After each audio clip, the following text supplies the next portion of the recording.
열왕기상 17장 1절로부터 7절입니다. 열왕기상 17장 1절로부터 17장 1절에서 7절입니다. 우리 같이 한 목소리로 읽도록 합시다.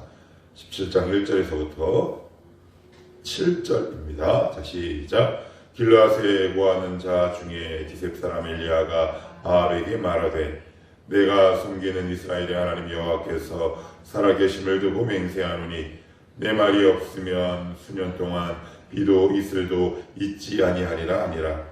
여호와의 말씀이 엘리야에게 임하여 이르시되 너는 여기서 떠나 동쪽으로 가서 요단 앞 그릿 시냇가에 숨고 그 시냇물을 마시라.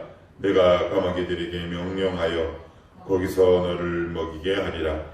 그가 여호와의 말씀과 같이 하여 곧 가서 요단 앞 그릿 시냇가에 머물매 까마귀들이 아침에도 떡과 고기를 저녁에도 꼭 떡과 고기를 가져왔고 그가 시냇물을 마셨으나 땅에 비가 내리지 아니하므로 얼마 후에 그 시내가 마르니라. 아멘. 제가 예전에 한번 이렇게 말씀을 드렸습니다. 구약을 얘기할 때 이 두 문장으로 압축할 수 있다고. 율법과 선지자라고 말씀드렸어요. 율법과 선지자. 예수께서 변화산 사건에서 모세와 엘리야하고 이야기를 하는 장면이 나오는데 율법의 상징하는 모세, 선지자를 상징하는 엘리야. 그러니까 그 선지자를 대표하는 대선지자 엘리야가 이제 등장을 하게 됩니다. 언제 등장하느냐? 왕이 되어 북이스라엘을 다스릴 때 등장합니다. 언제 등장하느냐? 가장 어두울 때 등장합니다. 언제 등장하느냐? 가장 암흑기 때 등장합니다. 언제 등장했느냐? 답이 안 보일 때 등장합니다. 월명희성이란 말이 있죠. 달이 밝으면 별이 빛나지 않는다라는 말이랍니다. 가장 어두울 때 하나님은 엘리야를 예비하시죠. 가장 절망의 시대의 희망인 엘리야를 예비하시고요. 최악을 통해 최선을 준비하시는 하나님의 방법이 여전히 여기에서도 등장합니다. 점점 기울어가죠. 희망이 점점 보이지 않습니다. 그래서 내가 뭔가 해야 되나? 이런 생각하실 때 있죠. 내가 할 수 있는 것 아무것도 없을 때 그때 하나님은 엘리야를 등장시키시고 또한 역사하십니다. 하나님의 일하는 방법 가운데 하나지요. 어떤 상황이 최악일 때 가장 대표적인 예를 든다면 저는 모세를 예로 들고 싶습니다. 이스라엘 백성들이 노예 생활의 끝 지점에 다가갈 때 정말 해결점이 보이지 않을 때, 답이 보이지 않을 때, 막막하고 모든 상황이 최악으로 치달을 때 하나님은 모세를 보내셔서 이스라엘 백성을 구원하시기 시작합니다. 출애굽기 앞부분에 이렇게 얘기가 시작을 하죠. 요셉을 알지 못하는 왕, 이런 표현이 나옵니다. 무슨 말이냐? 요셉의 위대함을 알지 못하는 왕. 그러니 이스라엘 백성들을 당연히 핍박할 수밖에 없겠죠. 그 핍박의 강도가 점점 심해집니다. 최악을 치닫죠. 근데 그 최악의 정점에서 최선책을 마련하시는 것이 바로 하나님의 방법이에요. 그래서 때로는 참 오해도 많이 합니다. 이해하기도 어렵고요. 납득 참 어렵습니다. 그런데 어떡합니까? 하나님의 방법이 그런데 아합이라는 최악의 왕이 온 북이스라엘을 쑥대밭을 만들 그때 선지자를 대표하는 엘리야가 등장하는 것. 참 역사의 아이러니가 아닐 수 없습니다. 가장 절망적인 시대에 가장 희망, 가장 최악의 상황 속에서 최선을 준비하시는 하나님이 바로 하나님의 역사하시는 방법이다. 이렇게 말씀드릴 수 있을 것 같아요. 그런 엘리야에게 하나님의 말씀이 임하는데 어떤 말씀이 임하느냐? 1절에 보시면 길르앗에 우거하는 자 중에 디셉 사람 엘리야가 아합에게 말하되 내가 섬기는 이스라엘의 하나님 여호와께서 살아계심을 두고 맹세하노니 내 말이 없으면 수년 동안 비도 이슬도 있지 아니하리라 하니라. 그래.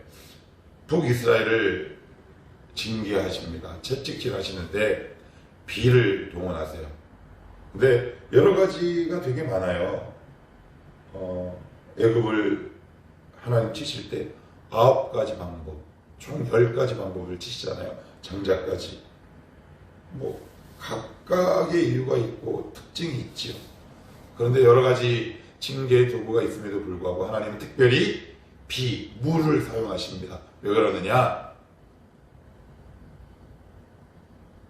이세벨은 아합은 바알과 아세라를 신봉하는 사람이에요. 바알은 무엇을 주관하는 신이냐면 비를 주관하는 신이에요. 그러니까 바알을 꽉 붙들고 있으면 우리의 풍요는 흔들리지 않는다라는 신념과 확신을 아합과 이세벨은 가지고 있었죠. 근데 그 부분을 하나님이 정확하게 치시는 겁니다. 우리가 꽉 붙들고 있는 것들 가운데 이것 붙들고 있으면 나 이 세상에서 넘어지지 않아 라고 하는 것들이 있습니다. 하나님은 항상 그 지점을 정확하게 치십니다. 그래서 그 부분을 치시기 전에 우리가 하나님 앞에 얼른 내려 놓을 줄 알아야 합니다. 그것이 지혜죠. 아합은 이세벨은 바알과 아세라를 온 국토에 산당을 세우고 예배하고 절하기 시작했습니다. 제가 누차 말씀드리지만 바알과 아세라는 한 쌍이죠. 부부죠. 아합과 이세벨이 부부인 것처럼 농경을 주관하고 비를 다스리는 신하에 하나님께서 비를 탁 그치게 하면 어떻게 될까요?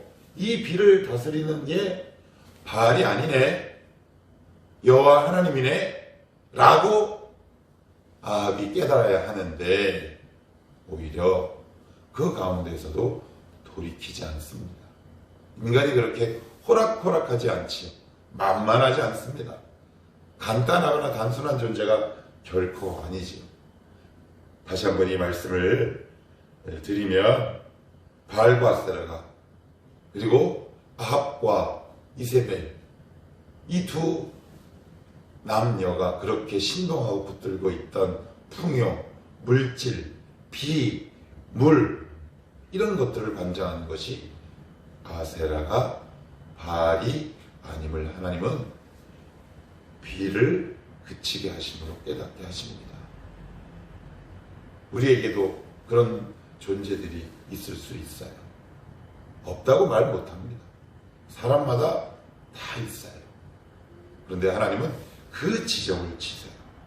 나에게 가장 소중하고 가장 아킬레스건처럼 여기는 그 부분을 치십니다. 우리를 놀리거나 단순히 약함을 확인하기 위해서 치시는 게 아니라 그 부분을 쳐야 하나님께 돌아오지요. 하나님의 하나님됨을 깨닫지요. 그래서 하나님이 비를 그치게 하십니다. 저와 여러분들에게 비처럼 여겨지는 중요한 것들이 어떤 것들이 있습니까? 물처럼 여겨지는 중요한 것들이 어떤 것들이 있을까요? 근데 이게 갑자기 치신 건 아니고요. 오랫동안 누적되어 온 거죠. 하나님께 갑자기 치사하게 확 치시지는 않아요. 단계를 밟습니다. 여러 선지자를 통해 경고하십니다. 그럼에도 불구하고 돌아오지 않는다면 어떻게 합니까? 비를 그치게 하는 수밖에. 그리고 나서는 3절 4절에 보시면 너는 여기서 떠나 동쪽으로 가서 요단 앞 그리치네가에 숨고 그 시냇물을 마시라. 내가 까마귀들에게 명령하여 거기서 너를 먹이게 하리라. 이게 동화 같은 이야기입니다. 이솝 우화예나 아니면 옛날 이야기나 등장할 법이죠. 여러분은 믿으십니까? 저는 믿습니다 라고 얘기하지 않고 믿지 않을 수가 없어요.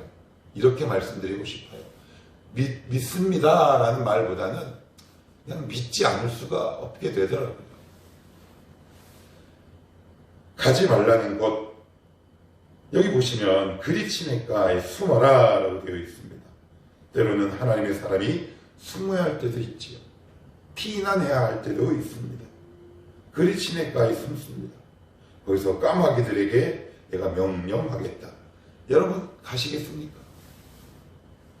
까마귀가 올지 안 올지도 모르고 더군다나 경험도 해본 적이 없다면 그리 시냇가 가겠습니까? 그렇지만 걱정하지 마시라. 하나님이 그리 시냇가로 여러분을 모실 겁니다. 이렇게 탈탈탈 몹니다. 광야로 성령께서 예수를 내몰았다라는 표현과 같이 하나님이 우리를 그 시냇가로 내모십니다. 강제로 가게 하십니다. 거기서 철저하게 경험케 하시죠. 무엇을요? 나의 먹을 것을 책임지시는 분은 하나님이시구나 라는 것을 참게 하십니다. 이게 이제 하나님의 쓰임을 받는 사람, 하나님의 누군가를 연단하실 때 아주 꼭 사용하시는 방법 가운데 한 가지입니다. 딱 먹을 만큼만 채우시죠. 그래서 정확한 시점에 정확한 심령의 양을 가지고 그를 먹이십니다. 이 지점을 통과할 수 있어야 합니다. 그리 시냇가에서 뭐 먹고 살까요? 이렇게 한번 물어보십시오. 하나님은 이렇게 대답합니다. 아니, 그 시냇가에서 뭔가 먹을 게 있는 게 아니라 너의 먹을 것은 공중, 하늘로부터 내려와 라는 것을 깨닫게 하시는 훈련을 시키십니다. 이 훈련이 우리 가운데 바르게 되어 있어야 여러 가지 물질관도 바르게 정립될 수 있고요. 하나님 앞에 나의 삶을 의탁할 수도 있습니다. 그리 시냇가에서 까마귀가 먹이는 경험을 하지 않는 성도, 그리 시냇가에서 까마귀를 통해 먹이를 공급하시는 이 체험을 하지 않는 신학생, 목회자 좀 위험하지요. 아슬아슬합니다. 줄타기 할 수밖에 없어요. 5절, 6절도 이렇게 성경은 이야기합니다. 그가 여호와의 말씀과 같이 하여 곧 가서 요단 앞 그리 시냇가에 머물매 까마귀들이 아침에도 떡과 고기를 저녁에도 떡과 고기를 가져왔고 그가 시냇물을 마셨다. 누구만 기다립니까? 무엇만 기다립니까? 까마귀만 기다려야 돼요. 까마귀만. 예. 늘 기다릴 것 같아요. 언제 오나. 대개의 경우는 사람이 짐승을 돌보죠. 그렇죠? 요즘은 집사라는 표현도 쓰긴 하지만 사람이 가축을 돌보고 사람이 개를 돌보고 사람이 동물을 돌보죠. 그런데 여기서는 어떤 일이 발생합니까? 동물이 사람을 돌보는 일이 발생을 합니다. 때로는 자존심 상하는 일도 생깁니다. 야, 내가 저 사람의 저런 존재의 돌봄까지 받아야 돼? 예, 그게 하나님의 뜻입니다. 그게 하나님의 역사하는 방법입니다. 그것을 통해 겸손하게 되는 거죠. 내가 저 사람의 도움까지 받아야 되나? 예, 맞습니다. 받으셔야 합니다. 마음이 아프죠? 왜요? 나보다 훨씬 어려운 환경 가운데 있는 사람의 도움을 받을 때 여러분들 마음은 어떨 것 같아요? 감사하기도 하고 미안하기도 하고 속상하기도 하고 자존심 상하기도 합니다. 예, 맞습니다. 그거 하나님의 뜻입니다. 그 지점을 통과할 수 있어야 합니다. 야, 내가 까마귀의 도움을 받다니 감사할 것 같죠? 처음에는 감사해요. 그런데 계속 받아보십시오. 야, 내가 짐승 새끼의 도움을 받으며 연명해야 하나? 내가 짐승과 같은 저 인간의 도움을 받으며 연명해야 하나? 이런 생각 들 수 있습니다. 그게 하나님의 뜻 아니라고요? 아닙니다. 하나님의 뜻입니다. 그러니 하나님이 명령하실 때까지 그리 시냇가에 가만히 계십시오. 그것이 하나님의 역사를 받아들이는 방법이다. 마지막에 이렇게 성경은 기록하고 있습니다. 땅에 비가 내리지 아니하므로 얼마 후에 그 시내가 마르니라. 그래요. 그 시내가 마르니라 라는 말은 무슨 뜻입니까? 더 이상 엘리야가 그곳에 있지 않아도 되는 때입니다. 그러니까 이 때는 누가 정합니까? 하나님이 정합니다. 하나님의 방법으로 하나님이 정하시는 거죠. 우리 인생은 무엇이든 다 하나님의 주권과 뜻 가운데 있는 겁니다. 그러니 하나님이 그리 시내가에 가서 숨어 있어 라고 하면 있는 겁니다. 까마귀가 준 거 먹어 그러면 먹는 겁니다.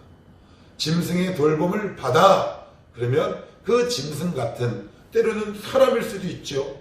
나보다 훨씬 못한 인간일 수 있습니다. 그 사람의 도움을 받으셔야 합니다. 그것이 하나님의 통치 방법이요, 우리를 연단시키는 훈련 방법입니다. 그때가 되면 하나님은 그릿 시냇가를 마르게 하시고 그 그릿 시냇가를 떠나게 하시죠. 누구 뜻대로? 하나님의 뜻대로. 누구의 주권? 하나님의 주권. 누구 마음? 하나님의 마음입니다. 우리는 하나님의 주권에 무릎 꿇는 자입니다. 그러한 자를 성경은 성도라고 합니다. 신자라고 합니다. 교인이라고 합니다. 여러분의 그릿 시냇가는 어디입니까? 그곳에 가야 할 때입니까? 아니면 그릿 시냇가를 떠날 때입니까?